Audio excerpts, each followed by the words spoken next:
Ben teşkilatlarının arasında elbette siz degandek nurg'un meselelerde bir yandan baş çıkarıp kılış gerek bo'lgan nurg'un meseleler var. Hem de o işki jihatdan hem de reisler başlıklar nimalarni o'ylaysizlar ki hem de onu o'zinglar bilsizlar.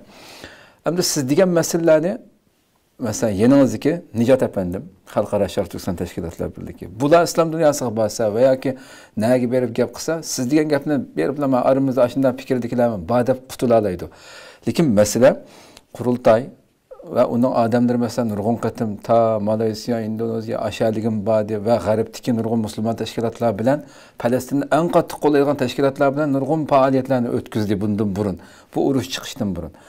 Bu pozisiyonu bildirgen, g'arbda faoliyat qilgan tashkilotlarning o'zi bundan keyingi Sharq Turkiston masalasiga bir ish qilaylik deb borgan vaqtida yoki u bu ish qilgan vaqtida Allohning oldida xijilchilik qilmamdi degan maqsadda so'ragandim.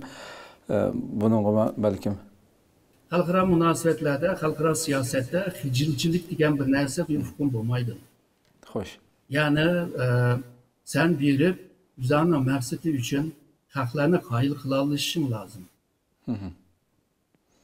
Yani siz degandek tashkilotlarning orasi hammasi o'xshash bir siyosatni, o'xshash bir bayonnomani qilgan bo'lsa, o texmi isim bo'ladi. Ama başta dedim, bu teşkilatlarning tutgan siyasi yolu o'xshamaydi bir-birisiga. Xo'sh. Undaqda o'xshamaslik, bu fikir o'xshamaslik, bayon o'xshamaslik bu tabiiy bir ahvol. Hem de dedim xalqaroda bunda ahvollarmi ko'p bor, nurg'un davlatlarni deb berdim.